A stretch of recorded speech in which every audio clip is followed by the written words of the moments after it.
బాబు జగజీవన్ గారి వర్ధంతి జరుపుకోవడం, అంబేద్కర్ గారి చౌరస్తాలో వర్ధంతి జరుపుకోవడం దళిత సంఘాల ప్రతి నాయకులు కూడా కృతజ్ఞతలు చేస్తున్నాను. బాబు జగజీవన్ రామ్ గారు భారతదేశానికి వివిధ మంత్రిత్వ శాఖలకు నిర్వహించేసి మరి భారతదేశంలో దళిత జాతి అణగారిన జాతిలో ఒక ఆణిముత్యంలాగా వెలుగొందినారు. ఆయన డిప్రెస్డ్ పీపుల్ ప్రొటెక్షన్ కొరకు సంస్థను స్థాపించేసి అణగారిన వర్గాల ఉన్నతి కోసం పాటుపడినారు. ఆయన వారసురాలైన మీరాకుమారి గారు తెలంగాణ ఈరోజు మనంత స్వేచ్ఛా జీవితంలో గడుపుతున్నామంటే ఆనాడు ఆంధ్రుల దమనకాండకు మనం అణచివేతకు గురైన మనము ఈరోజు ఇంత స్వేచ్ఛగా మనం జీవిస్తున్నామంటే మన సొంత రాష్ట్రంలో ఆ రోజు ఆయన గారి పుత్రిక మీరాకుమారి గారు పార్లమెంట్ స్పీకర్గా ఉండి ఎవరైతే ఉన్నారో ఆంధ్ర ప్రాంత ఎంపీల దమనకాండను ఖండిస్తూ మరీ ఎన్నో ఇబ్బందులు ఎదుర్కొని తెలంగాణ రాష్ట్రాన్ని ఈరోజు మనకు ప్రసాదించిన దాంట్లో ముఖ్య పాత్ర పోషించిన మహనీయురాలు ఆయన గారి కుమార్తె అని చెప్పేసి మేము గర్వంగా చెప్పుకుంటున్నాం. ఇదంతా కూడా మా దళిత నాయకులకు ఆనాడు కాంగ్రెస్ పార్టీ కూడా నాటి నుండి నేటి వరకు దళిత నాయకుల్లో ఎవరైతే ఆలోచన పరంగా కానీ మరి వ్యక్తిత్వంగా మంచి ఉన్న వ్యక్తులందరూ కూడా ఆదరించి అవకాశాలు కల్పించిన పార్టీ కూడా మేము కృతజ్ఞతలు తెలియజేస్తున్నాము. ఇలా దళితులను ఉన్నత స్థాయిలో నింపింది కేవలం కాంగ్రెస్ పార్టీ అని చెప్పేసి కూడా మేము గర్వంగా ఫీల్ అవుతా ఉన్నాము. ఇలాంటి మహనీయులకు ఎక్కడున్నా సరే మేమందరం దళిత జాతి మహనీయులు దళిత జాతి బిడ్డలందరం కూడా బహుజన జాతి బిడ్డలను కలుపుకొని వీళ్ళందరూ కూడా కార్యక్రమాలు నిర్వహించుకోవడం కోసం మేమైతే సంతోషంగా భావిస్తూ ఉన్నాము. జై భీమ్, జై భీమ్, జై.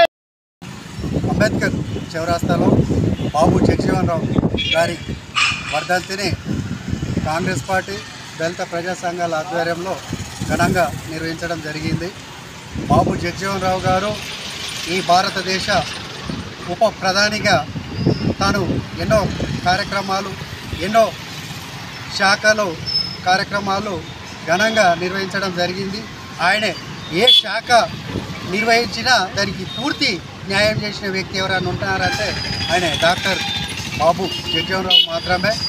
ఆయనే చేసిన కార్యక్రమాలే ఈరోజు ప్రతి పేద బడుగు బలహీన వర్గాల్లో వాళ్ళు ఈరోజు కూడా కంట్రోల్ రైసు ఆ బియ్యం తింటున్నారంటే ఆయనే చేసిన ఫలితమే. కాబట్టి ఆయన చేసిన ఏ కార్యక్రమం చేసినా ఆయన ప్రతిదీ ప్రజలకు కింది స్థాయి వరకు అందేటట్టు చేశాడు. కాబట్టి ఈరోజు ప్రజల దృష్టిలో కాంగ్రెస్ పార్టీ ఆధ్వర్యంలో కూడా ఆయనను మర్చిపోని వ్యక్తిగా గుర్తిస్తున్నారు. కాబట్టి ప్రతి ప్రజలు మహనీయుని అడుగుజాడలో నడవాలని తెలియజేస్తూ ముగిస్తున్నాను. జై భీమ్, జై భీమ్. ఓకే. బాబు జగజీవన్ ఈరోజు రామాయపేట పట్టణంలో కాంగ్రెస్ నాయకులు కార్యకర్తలందరూ ఘనంగా నివాళులు అర్పించడం జరిగింది. రాబోయే రోజుల్లో కాంగ్రెస్ పార్టీ బాబు జగజీవన్ రావు ఆశయాల కోసం పనిచేస్తూ పార్టీని ప్రజల్లో ఇంకా ముందు తీసుకెళ్తామని తెలియజేస్తున్నాం. ఈరోజు 39 కదా, 38 వర్ధం కంప్లీట్ 34 వర్తం అన్నట్టు బాబు జగజీవన్ రావు గారు ఉప ప్రధానిగా మొదటిసారిగా దళిత ఉప ప్రధానిగా చేసి ఈరోజు కాంగ్రెస్ పార్టీకి కానీ దేశానికి కానీ ఎంతో సేవ చేయడం జరిగింది. ఈరోజు ఆయన అడుగుజాడలో ఆయన కూతురు కూడా ఈరోజు తెలంగాణ రావడానికి కారణమైంది.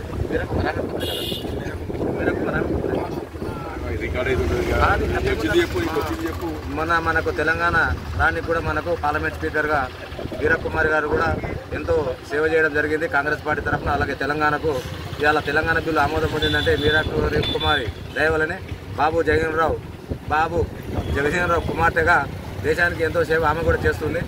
జగజీవన్ రావు వర్ధంతిని ఇలాగే చేసుకున్నాము. ప్రభుత్వం కూడా జయంతిని కూడా ప్రభుత్వ హాలిడేగా ప్రకటించడం జరిగింది. ఎప్పటి నుంచో అదే కొనసాగుతుంది. కాబట్టి ఈరోజు జగజీవన్ గారికి కాంగ్రెస్ పార్టీ తరఫున ఘన నివాళులు అర్పించడం జరుగుతుంది.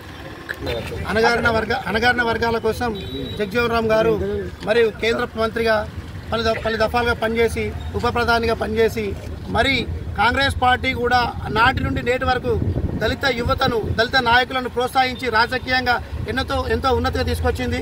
మరి కాంగ్రెస్ పార్టీ వెన్నంటి యావత్ దళిత జాతి మరి డిప్రెస్డ్ ప్రజలు ఎవరైతే ఉన్నారో వాళ్ళందరూ కూడా కాంగ్రెస్ పార్టీతో ఉంటామని చెప్పి నాటి నుండే మాకు అండదండగా నిలిచిన కాంగ్రెస్ పార్టీ అధిష్టానానికి నాయకత్వానికి కృతజ్ఞత తెలియజేస్తూ మరి జగ్జీవన్ రామ్ గారు మా దళిత జాతి గౌరవము మా దళిత జాతి ప్రతిష్టగా మేము భావిస్తున్నాము.